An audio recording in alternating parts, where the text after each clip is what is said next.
Thank you for joining. So this is the Time to Change in Conversation event. So as you may or may not be aware, this is it's Mental Health Awareness Week in the UK. Time to Change is a mental health campaign in England with the objective of reducing stigma and increasing awareness of mental health issues. And hello for the people again who just joined. We're just kicking off, so you haven't missed anything as of yet. So we're part of the Time to Change. We've got a local Kingston hub here, which is great.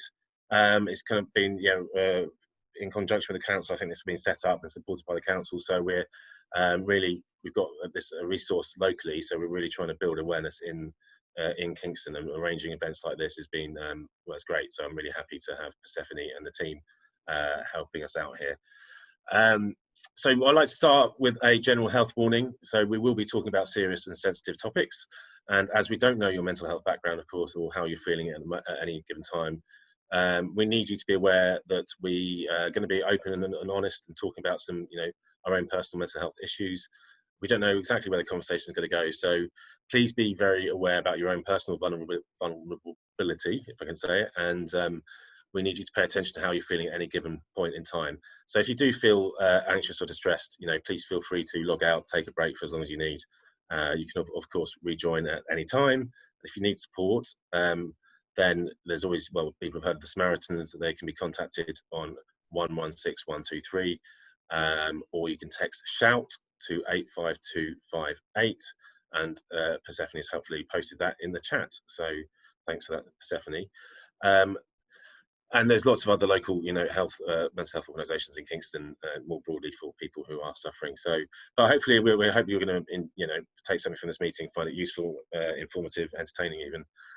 This meeting is being recorded, so please bear that in mind. If we will be mostly going to be the speakers who are going to be on the video, but may possibly feature you, especially if you've got your camera on. So if you don't want to be videoed, then please turn your camera off. But it's lovely to see your faces, so I'd rather you kept your camera on if you don't mind. To keep the meeting running smoothly, as I've said, we've muted you all. Please don't be offended. We want to make sure that this meeting runs smoothly, and with the background noise, I'm sure a lot of you are used to these kind of meetings by now. It really helps if there's reduced the background noise to a minimum. We've got the chat function at the bottom where Persephone and others have already been posting away. Feel free to post any comments. Questions, we really encourage you to ask questions. Please post any questions you may have that you might think of during the conversation, or you just have any general questions that you'd like to ask myself or the two other champions who are going to be presenting. We will be kind of sweeping that up towards the end of the meeting and putting those questions to the mental health champions to reply to those, and we'll do that. I mean, we'll see what the response is. There may be something we can return to if we have so many questions. We can come back to you at a later date. So without further ado, I'd like to kind of introduce my colleagues. Well, first I'll say my name's Mark. I'm a councillor, for my sins, the local council of Kingston Borough. I've got a brief on mental health issues, so I'm very passionate about mental health, and it's great to have this opportunity to work with Time to Change to help promote mental health, good mental health well-being and awareness of mental health issues. So next I would like to introduce the two kind of speakers one by one. They're going to tell us a bit about their own experiences with mental health issues.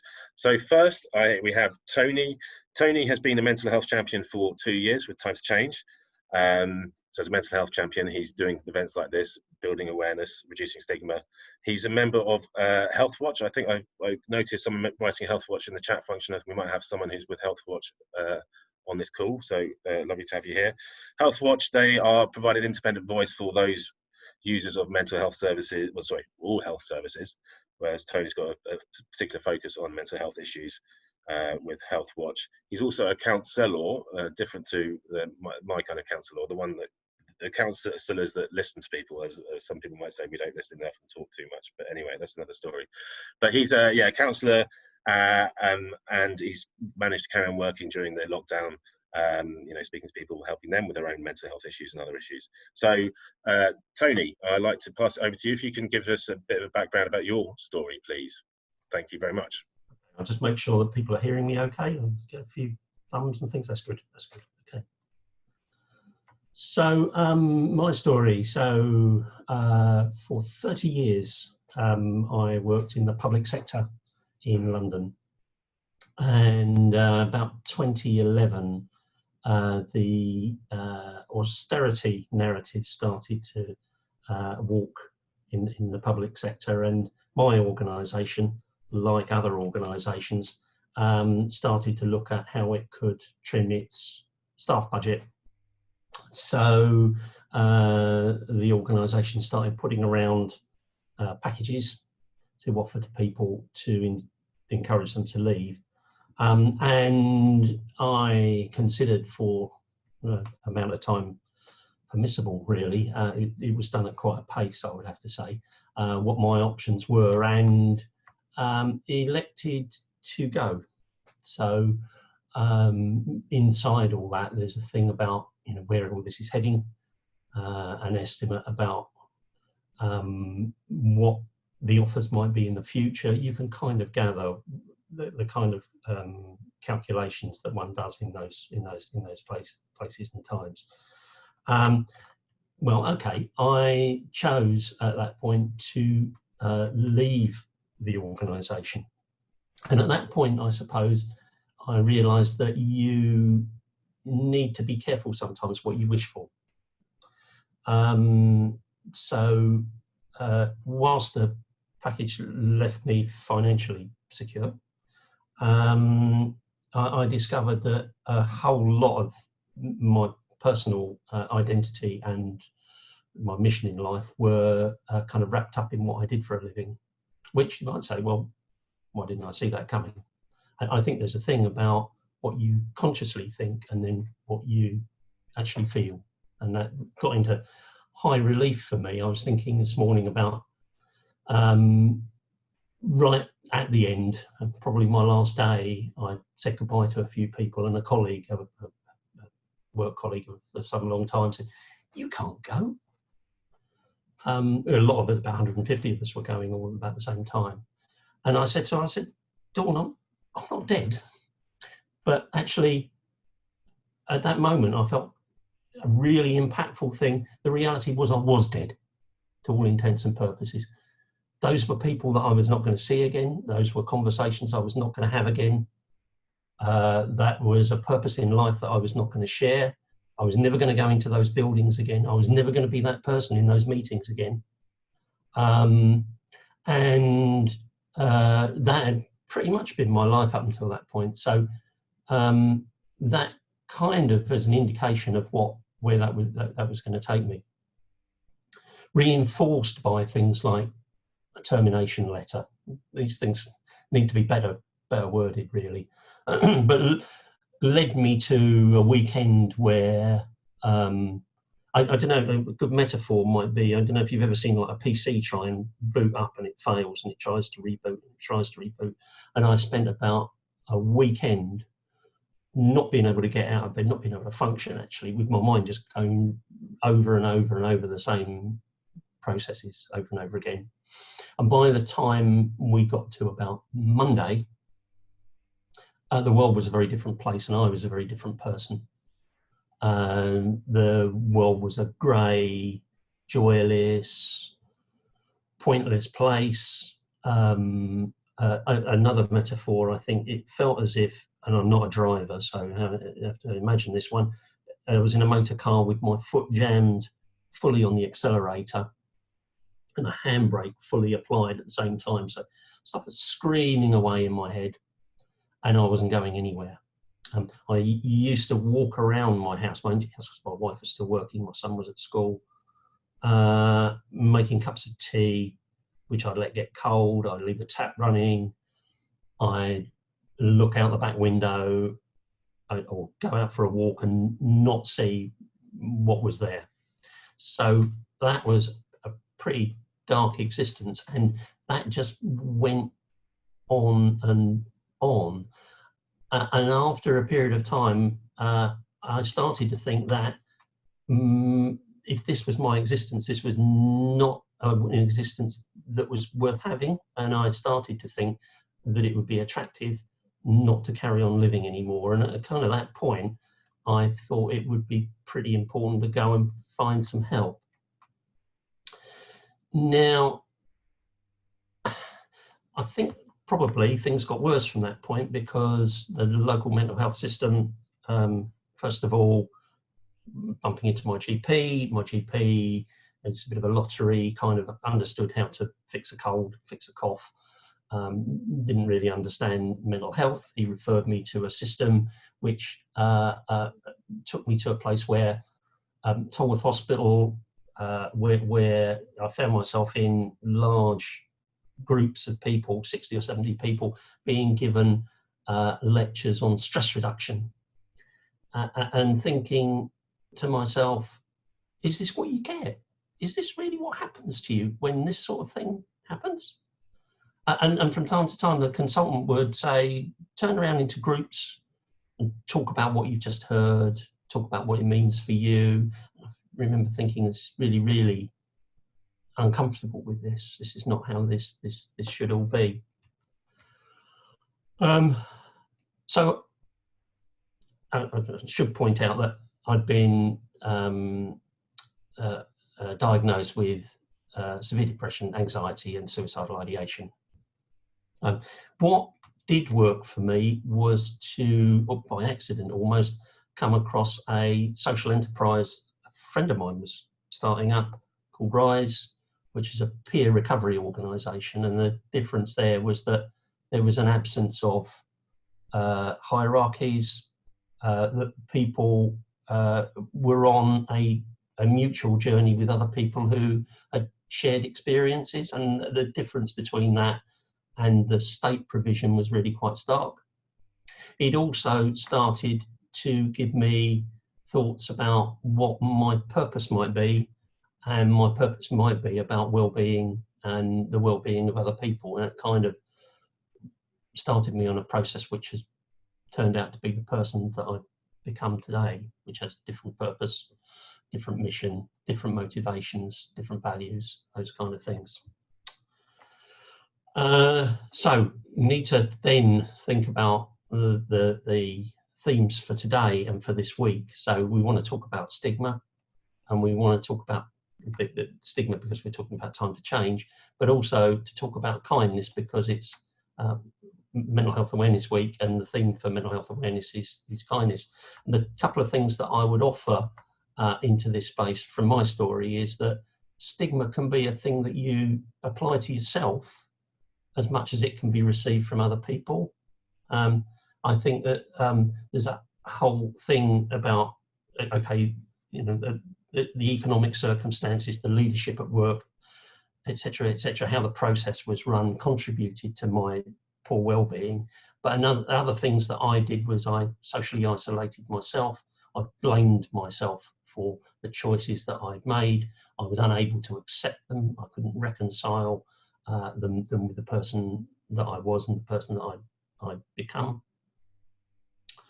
And the last enemy you need in all this is yourself. So be wise to the fact that self-stigma is a thing and it's intensely unhelpful.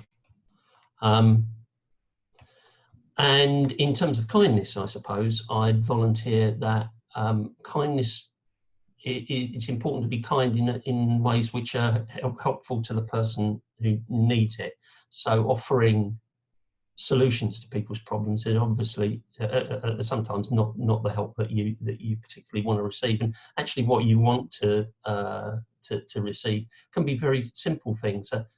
Somebody who was very helpful to me was my brother-in-law, who used to fish. He was a fisherman, not to sea, but he would go fishing, and he took me fishing, and we would sit on the bank together, and we'd talk about stuff if we wanted to talk about it, and that very kind of gentle, laconic experience was very helpful, very powerful in a very quiet way. Thank you very much, Tony, for that. Thanks for being so open and honest. And well, good to see you, obviously, in a very different place to where you were. I just want to take a quick moment to pay tribute to Fabian, your background. I love your your message. I don't know if anyone can see the screenshots. Very positive message above your head there, so I like that. Right, thanks Tony. We'll pick up. Yeah, thanks again. We'll pick up on some of the themes you've raised. Next, though, I'd like to introduce you to Ryan.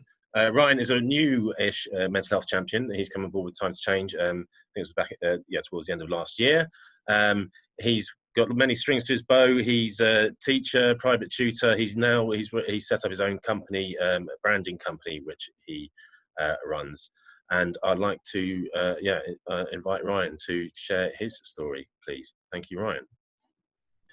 Yeah, well, thank you just for everyone just to coming here. And yeah, it was I remember 2008. I remember it very, very well, and I get very choked up about it when I talk about it. But it was the most horrific time of my life, actually. I was back in that time. I was working in the corporate sector, and it was a time where I felt that I was kind of flowing in my groove. I was doing something I enjoyed really a lot, which was sort of selling and doing sort of business sales. And at that point, it got to the point where I found myself loving the job for a point, and then realizing that there was a part of me creatively that wasn't really going on. I wasn't really using my creative spark. And I hadn't been designing or doing anything like that for a long time. So like many of us, we just get caught up in just kind of doing the day-to-day, paying the bills and so on and so forth. But I remember there was a point when I was in a conversation with a company, and I decided that I had to kind of abort it. I had to abort the conversation. I just didn't feel satisfied in my job. And I realized that I wasn't enjoying it. I wasn't happy. And I think that I found it very awkward talking to my bosses. I found it very awkward talking to anyone about what I was feeling. I come from a culture, from the West Indian culture, which, you know, you're not allowed to talk about your feelings. You're not allowed to express your thoughts. You're meant to keep everything indoors. And I had that attitude for a long, long time, and that got in the way of my sort of functioning. And from the outside, people saw me as being quite successful. On the inside, I was crushing. And as a man, it's very, very difficult kind of talking about it. Not now, because obviously I'm here, but back then it was very, very hard to just explain what I was going through, with the fear of what my peers, what my bosses might think of me. And at the time I was kind of concerned that I might lose my job for expressing my challenge. And even the word weakness comes into my mind when I think about it back then. And I'd heard, you know, some colleagues, you know, having a smoke outside, and, you know, I probably just, you know, I don't smoke, but I often go outside and talk to them, try to find a way to talk to them about it. And then, you know, somebody would explain that somebody's having a moment, and I realized that it was probably not a good idea to talk about my private worries or concerns. And, you know, moving on from that, there was a point when the company I was working for at that time was going through some financial difficulties, and then I was just in the middle of about to purchase property. And I remember it so well. It was just before lunchtime, and all the staff were brought together for a public meeting, a very important meeting. And they said that the office was going to be closing. The London office was going to close. I was in such shock. I had to just freeze, and everybody was getting really annoyed and shouting, and I just kept still, and I just thought, oh my gosh, what am I going to do? How am I going to pay my bills? And I just kept it together because I didn't want people to see what I was really thinking or feeling. And I remember sitting down with lawyers talking about my redundancy pay, and I just couldn't believe what was going on. My heart was just racing, and I couldn't think. So stigma for me is the word that I've always known when, you know, anyone, particularly a man, talks about mental health. And I'm so grateful these days where people are talking about it, but it was real. It was real. It's honest. it's truthful, and I wasn't being kind to myself. There was a point where I was, thinking, not the right things, and I just didn't know what to do. But a little voice spoke to me and said, look, you know what, you'll get through this. You'll laugh at this. You'll laugh about it in about 4 or 5 years. It took me actually three whole years to get back on my feet. It took me 3 whole years to get back on my feet. And I was eating a lot. And I wasn't drinking as much. I was eating a lot. And I gained a huge amount of weight. To some, it might not be in their eyes as a huge amount of weight, because when people look at photographs, you look at photographs, but I gained about 12, 13 pounds, maybe even more. And I realized that I needed to do something, and I needed to start taking my nutrition seriously. And so when I left the job and I started to kind of think, after about 2 years down the line, I started to really start taking my nutrition seriously, and I said, enough is enough. Enough is enough. And I decided that I would start to take little steps to following good nutrition. I used to go on YouTube and I would look at what was being said on there, and things got better. And the 4th year, I was much better.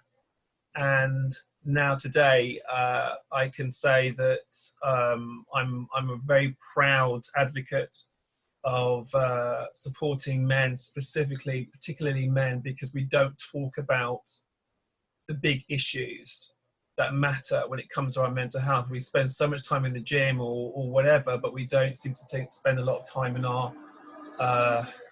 our thoughts and our feelings and expressing them, and without the fear of ridicule, which is what I was very concerned about. So that was where I'm at. So kindness for me is ultimately just give myself space, take my nutrition correctly, doing the right thing, and being on places like this where I can share it without any sort of fear of worry or concern that I may be presumed weak, because I certainly am not, and it's not weak to express how you're feeling. And yeah, that's where I was at, and now I'm a positive, confident, happy, settled, relaxed, chilled, and here. Well, great. Glad to hear it. It seems like quite a big turnaround, and thank you, Ryan, thank you as well for sharing and being so honest. So there's lots of things come up there, lots of things I can identify with. So I myself have struggled with depression for off and on for most of my adult life, really. Glad to say, I'm in a pretty good place at the moment, but it can be, it is the self stigma, I think, that Tony brought up. That's quite interesting. The fact that, when I was depressed, I just kind of worried. I wanted to be, I'd self-isolate. That's, classic thing to do. Hide away. I felt that, if people saw me, they'll see into me and they'll see all that nastiness and that stuff going on. I just wanted to kind of stay away. I didn't want it to spread. I didn't want to be, kind of having to confront that with anyone. You'd rather just kind of hide away and, keep it under lock and key. So that's interesting. You kind of start imagining what other people are thinking, how, and start getting paranoid and this kind of thing. So that's really interesting. A lot about what you talked about. Well, maybe you're like either or both of you to talk about a bit more. So identity, Tony, that's a big thing for you. Your identity, and it was striking for me how quickly this seemed to happen. Quite relatively late in life, you seemed to be fine until then, and then this massive thing happened in your life, tied to your work, which was tied to your identity, and also about being a man. Stereotypes sometimes true, not sharing your feelings, that kind of thing. How that all kind of interacted, and how that kind of how much of it is about men, culture of being a man, being the provider, being being strong and tough. I don't know if you want to kind of expand. Tony, maybe Tony, you first, if you want to expand upon that, and then I'll ask Ryan as well to come in. Thank you. Yeah, absolutely. Without giving away the organisation I work for, there's certainly a thing about you can the particular professions, particular organisations in particular, you can very much identify with, and without having that context in life, the experience can be quite annihilating, actually. I think it's probably the word, a sense of being lost. On the Friday, I was who I was, and by the following Monday, I was nobody at all. So there's a whole thing about getting that back, and that might not be the identity that you had before, because the tools that I had in the previous place, the entitlements that I had in the previous place, are denied to me. So it's not a thing that you can simply replace. So you've got to find a new place to be, a new place to come from, and that's not trivial. It needs to be a place that you're comfortable with, a place that makes sense. So the initial depression lasted probably about 9 months, I think, before that started to wear off. But the journey to be a different person is something that took some years. And I look at my past, and it's a very different past to the world that I inhabit now. But the important thing is that I fit snugly and appropriately into the world that I'm in now, just as I felt it fitted snugly into the world that I inhabited before. And moving between those two places is a vulnerable transition. I'm just inventing crabs shedding things and growing new exoskeletons, but anyway, that kind of thing. And being a man, any woman will tell you, I think, that men have a problem with being vulnerable. So I'm not giving away any secrets here. And that's something we've got to do something about. And I think it starts with us talking about our vulnerabilities, places like this. And something that we talked about in rehearsal, because we did talk about this before, is that not all cultures are the same. So there are different business sectors. If we're going to apply this now to the business world, there are some business sectors that are more roughy-tufty than others are. And so much as we're not all in the same boat right now, in COVID terms, we're not all in the same boat in terms of leaving our shells behind and our willingness to do that. And I think mine's probably got some things to say about that. Great, thank you, Tony. Ryan, maybe if you have some thoughts about man and being a man and doing things, and also if you've had any instances of stigma, rather than we talk about self-stigma, but actual kind of discrimination, stigma, anything that you've encountered yourself, when you've been kind of struggling, that'd be great. Thank you, Ryan. I can think countless times where there's been a stigma about sharing, and culturally, coming from a sort of the West Indian culture that I come from, it's just been when I'd spoken to one of my parents about where I was at, I was immediately dismissed.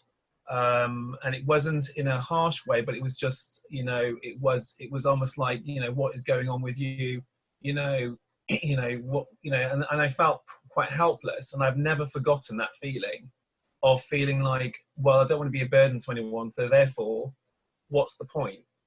And so I just took on a whole new persona, a whole new identity, which is what Tony was talking about, identity.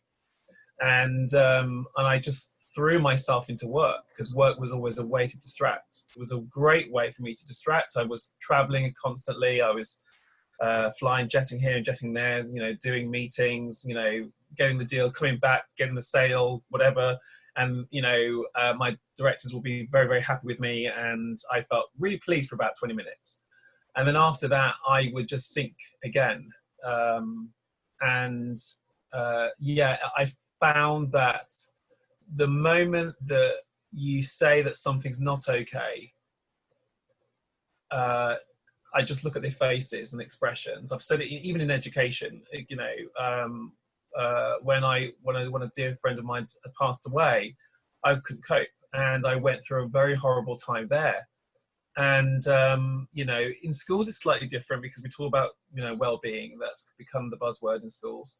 Well-being. But actually, I didn't feel the support that I needed. But I was given, you know, a direction which was take some time off and then you'll sort it out and then come back. Which it doesn't work that way. So it's taken me a number of years, Mark, definitely, to find that place of absolute peace and presence and loving life. But actually, my identity wasn't really in business. It was, as much as I love business these days, it's design, creativity. And as soon as I got back to that, that's when everything just slotted into place. And actually, I can use those experiences that I went through, it's particularly with COVID-19, where I can thankfully say and gratefully is that I've not been impacted in the ways that many have. I've had a very, very, very fortunate situations for me, and that I've been absolutely fine, and family are fine. But but I still know that my journey in life is always about not just about the work I do, but how it can impact men, and to get men to start talking and start being okay with not being okay. It's the truth. It's okay not to be okay, and you don't need to have an answer for everything. Sometimes you just need to just be and say, and if those of you, who are going through those situations, you've got to look around your circle. And one of the things I remember was when I spoke to a dear friend who said, look, maybe it's time you look at the circle of friendships you've got and see where that support really is. And if that circle isn't quite fitting, gently make some decisions so that the people around you are the ones who are going to be there to support you. And it's okay to make those reshuffles socially, social and peer groups. So that's what I did, and I've never ever looked back since. And I look back now and it doesn't look anything like what it is today. And I can laugh about it and absolutely thrilled about what's happening in life. And I obviously want lockdown to end. But there's certainly more to do, and I'm ready to do it.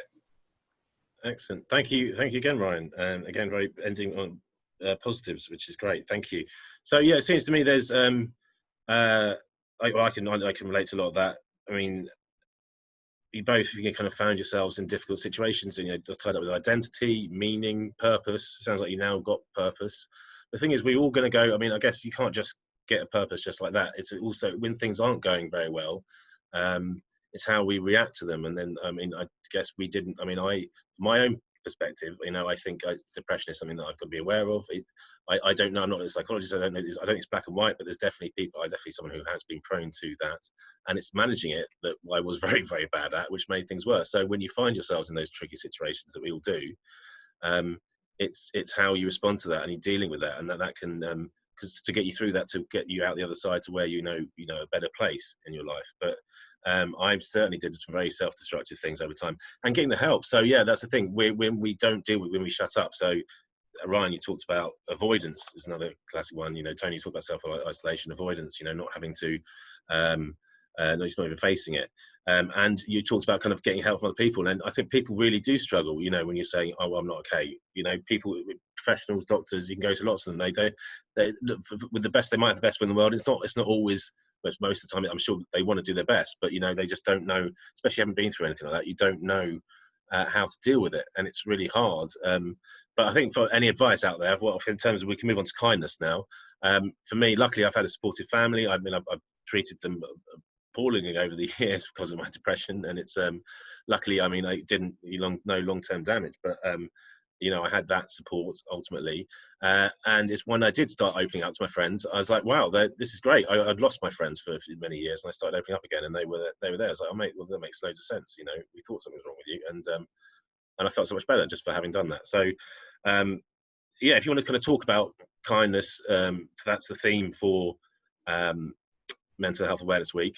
And maybe for those people out there, if you know someone who's suffering, how just being kind, you can't fix them. That's the other thing I want to touch on. My mum said, "Oh, you're going to be fixed. We're going to fix you, and you'll be all right." I was like, "Man, no, I don't quite get it. She wants, you know what she means. I know what she means, what she wants to say, but does not quite work like that.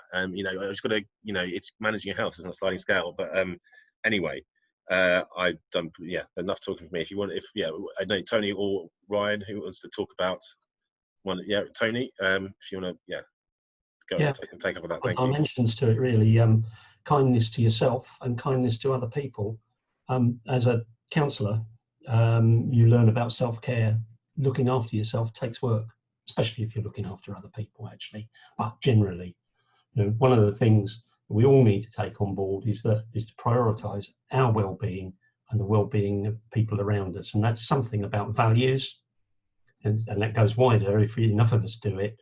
So our values are about the relational values, not material values, and they're about our society, about our partnerships, our relationships, and not about getting that flat screen TV. You know, that's a place we can all get to individually and collectively, and then we get a better world. So, you know, looking after ourselves and looking after others is a good thing. Secondly, about helping others. Helping others helps you. Again, from a counselling perspective, Jung talked about this. The concept of wounded healer is one of his archetypes, and actually, if you learn to become a counsellor, when people say, "Well, for your first day in your personal development group," they say, "Who's had counselling?" Everybody puts their hands up. So, you know, people who have been through something are motivated to help other people. Now, if there's a positive in all the stuff that's going on, it's that actually people might be realising A, that their own well-being takes some work, and B, that other people might be the route to doing that. Thank you very much, Tony. And yeah, Ryan, if you've got anything to add to that, please. Yeah, I would say that kindness was very difficult for me to at that time to be kind to myself. I just couldn't see past the situations I was going through.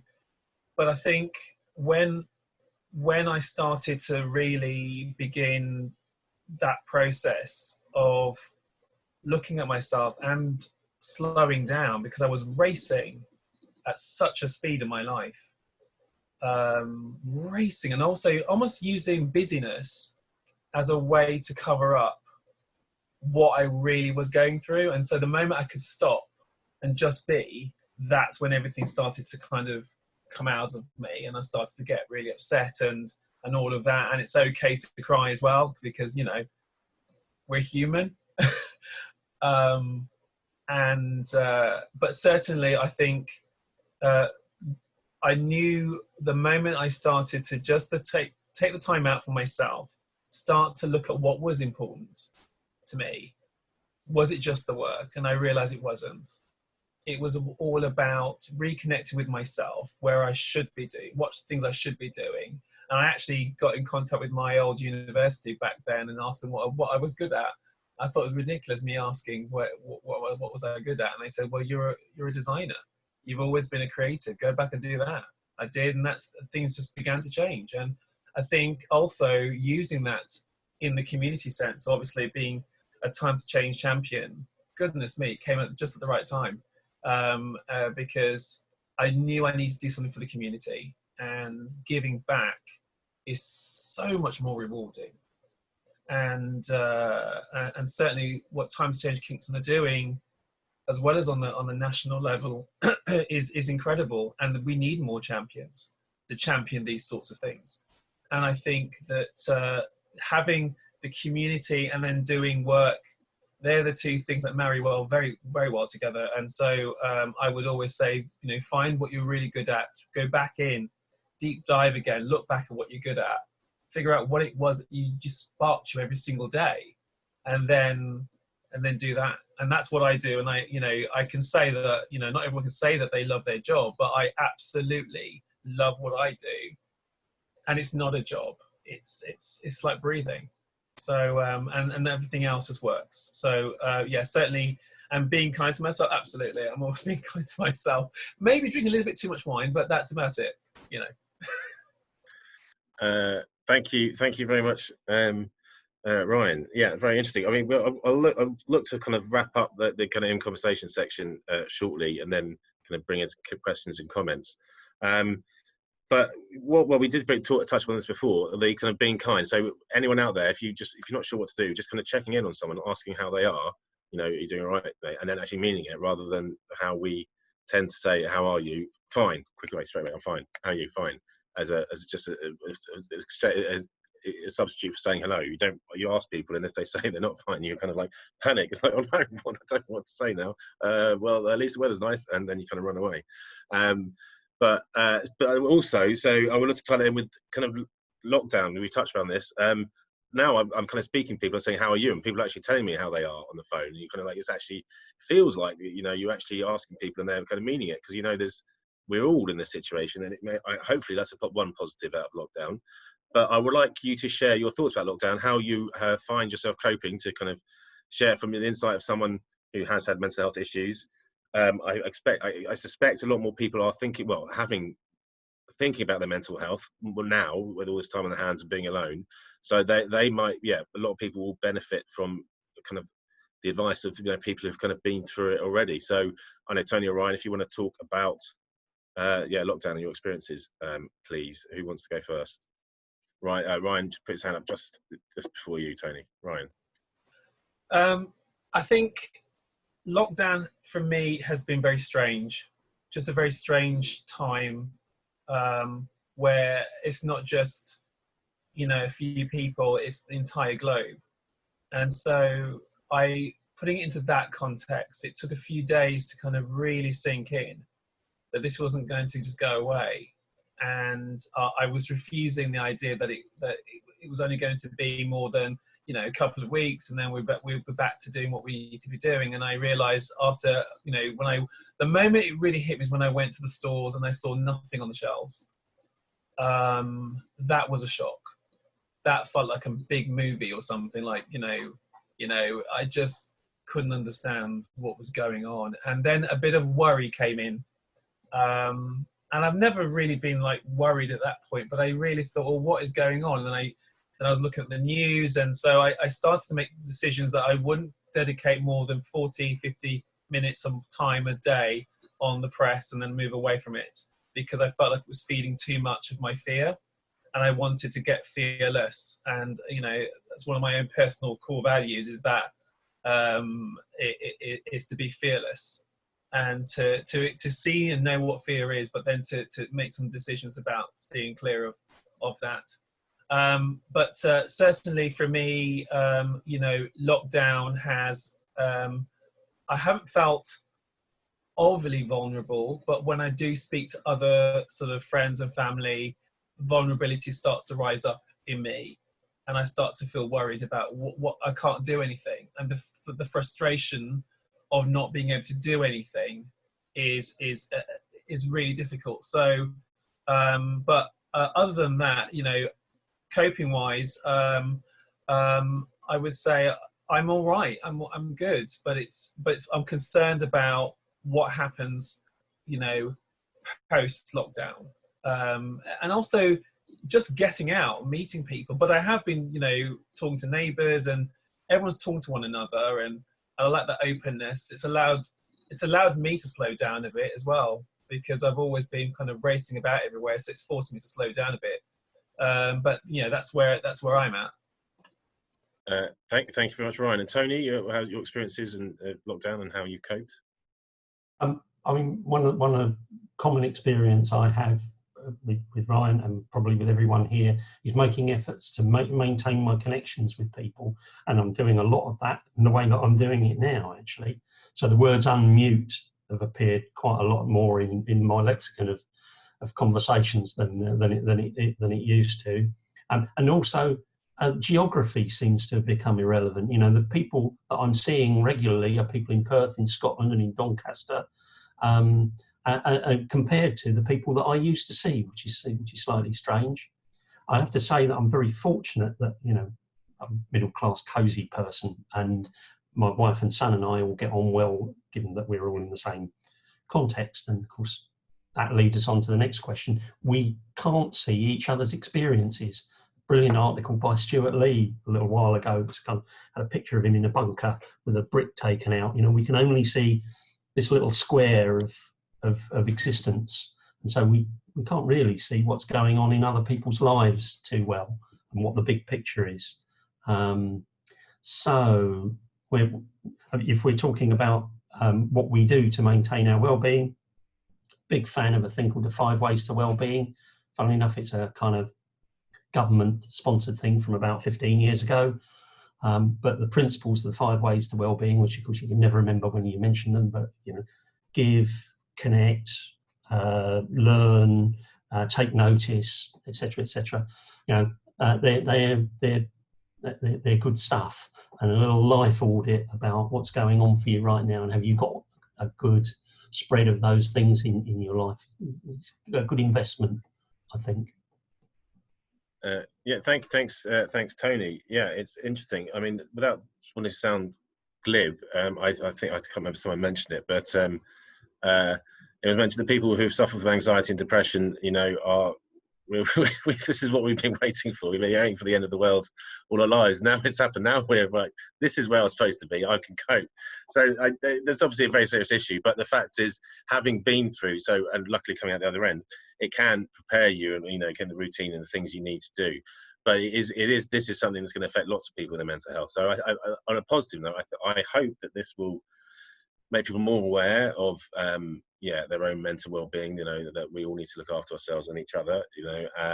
Fabian, I just saw in the text you mentioned mindfulness. I'm a big fan, although I don't practice it nearly as much as I'd like. I think that's great, and now's a great opportunity to be doing that. I wanted to go away on a mindfulness retreat for so long, and I don't think I will need to now, because I've been kind of at home by kind of not talking to them for long periods of time, and it's actually been, in a way, therapeutic, kind of thinking about things and dealing with it and being able to process it, and, you know, in a healthy manner.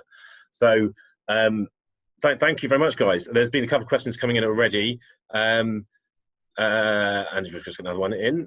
So I think I've got a couple in at the moment. I don't know. I think we can try, because of I think we could open up to get people to ask their own questions if they can unmute. I don't know, Persephone, are you happy with that? If people would, do you mind people kind of asking questions themselves directly?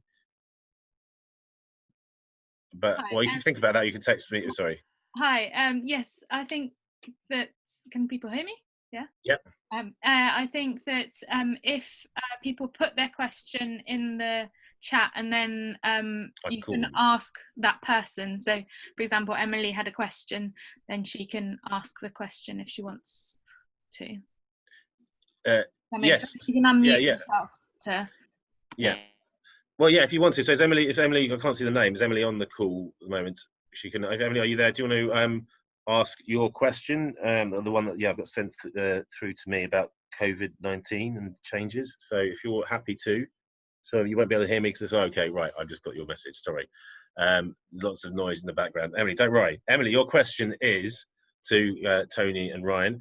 How do you think workplaces can use the changes that COVID-19 have brought about for many, e.g. working from home, connecting online, etc., to best support the mental health of employees? There is by no means a right answer to this, just interested to hear your thoughts. Tony? I wonder if the time is now for the employer's pledge. Speaking of time to change here, a lot of employers will be struggling with what to do, and actually making your workplace a more friendly place for people's mental well-being can't be a bad thing to do. Moreover, actually you've got guidance and lots of resources that you can use in order to make that happen. So again, looking for positives in a really difficult situation, combining COVID-19 and time to change, let's try and make our workplaces a more friendly place for people struggling with their mental well-being by the time they get back to work, or as they come back to work. So I think publicising the employer's pledge is my #1 go-to suggestion. Yeah, thanks, Tony. Yeah, sorry on that. Employers pledge. We're keen through the council. We're trying to get people, all contractors, all new people, all new companies that work with the council, to part of the conditions are they sign them up to the Time to Change pledge. So it's a little plug for me, what the work we're doing in the council. Ryan. Yes, I think with employers, the employers pledge is a good one anyway, but it's also, I think that employers leadership needs to allow their team to feel free to have group meetings about just checking in on how's everyone feeling, as opposed to pulling people aside one to one. I think sometimes it's the whole point of doing this is to allow there to be an open conversation about it. And I think employers need to open the conversation in a very relaxed way, checking in on people all the time. Just basics, how's things going? Do you want to take some time out? Just having those moments and changing the way the days look, as opposed to I know that business have to do business and there's targets and so on, but I think there has to be a moment where someone can say, look, actually, I'm not feeling great right now. Can I just take some time out? I'm like, yeah, absolutely. Can someone take up the slack later on? Yes, please. I'll take over from that. Just a lot more collaborative effort, a lot more shared effort, and making it into a norm. We say it's a new normal being in lockdown. I think the new normal should also be that leadership should create an environment that is less about just targets, but it's also about what's the targets for your own sort of mental health, and not using the word well-being, because I think it's been overly used as a term. But I certainly think that employers do need to start not just seeing projects as projects, but seeing humanity and what humans need is connection and real honest transparency. And until that point, then that's going to be a struggle for them.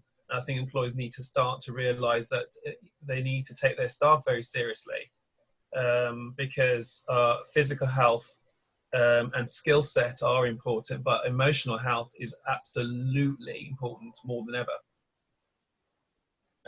Yeah, absolutely. Thanks, Ryan. I can't disagree with that. Tony, it looked like you might have something to add. Did you? Yeah.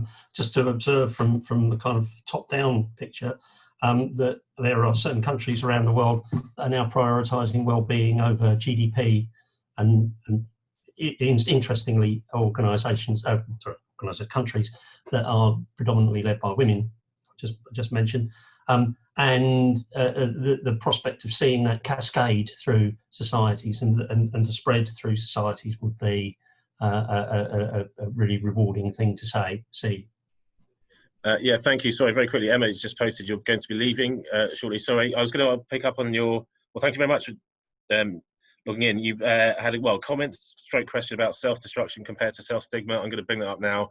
If you want, you can look back at the recording. It sounds like you have to leave any second. So I don't know if you want to speak, ask the question, or mention anything. If you've got a few seconds, just to. Yeah, it was just something you mentioned, Mark, in one of your little interlude chats. Yeah. I think that you went through a self-destructive phase, and I just wondered whether that comes from personal experience as well, that coming hand in hand with self-stigma, in terms of instead of externalizing the thoughts and feelings because of the self-stigma. And I just wondered whether others had the same experiences, but I am sadly going to have to go. But I will look back at the recording, and thank you for having me. It's been brilliant. Well, thank you, Emma. We'll answer the question now, and something for you to look forward to later. Thank you very much. So yeah, self-destruction. I guess I can comment on that first, and then pass. Yeah, if the other two want to kind of come in on that to tell us your experiences. So that was a big thing for me, self-destruction. I think isolating. To drink, I was a big drink. I just kind of turned to drink. I felt like I was someone who suffered from depression who also drank, rather than not acknowledging the fact that the drink was, the real problem and just making the situation a hell of a lot worse. But self-destruction, it's kind of when you get into that state, for depression in particular, it can be such a nasty illness, because once you're depressed, you don't see any way out. It's a self-fulfilling, prophecy. You kind of feel like there's no point, and so you just go down and down and down, and the desire to come out of it is hard to generate that. And so self-destruction it's easy to kind of self-destruct. You don't see the point, don't see the meaning, you don't want to care about yourself, and it just builds up, and it gets worse and worse, and you kind of it's a really destructive spiral, and one that's hard to get out of. But it's one that makes complete sense in your head at the time. If you're thinking, well, they've got no reason or purpose, then this is the problem for me was I felt like this was, I could see everything clearly when obviously it wasn't, but everything made sense and there was no point. And so I might as well just kind of hasten the end really, and just numb the pain. It made complete sense, and so there was no motivation to kind of get out of it, despite all the chaos it was causing. Ryan, you had something to add. Yeah, self-destructive. I would say eating a lot, and spending spending time doing things that don't mean anything. And I would spend time just sort of window shopping, and I'd always have this way of saying that everything's okay, everything's fine, and someone would say to me, you don't look fine. And one of my friends said, you don't look okay, and that would make me realize something wasn't quite right. And meditation is one thing that I've used and still do today, has been super important to my day. Morning and an afternoon, to do some meditation, take some time out. And when I start listening to music, I'm a big fan of classical music, so that's been, I'm always into Vivaldi and Mozart and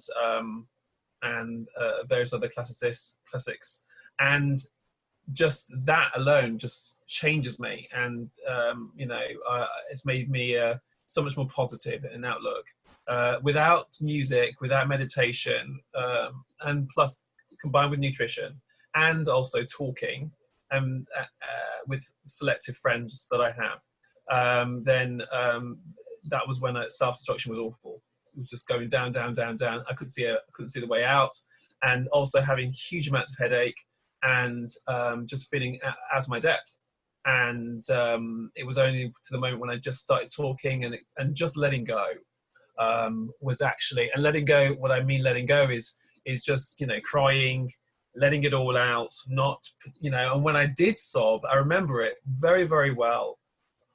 Someone said to me, it's almost like I hadn't cried for years, because it was like an aching. It wasn't just like an ordinary cry.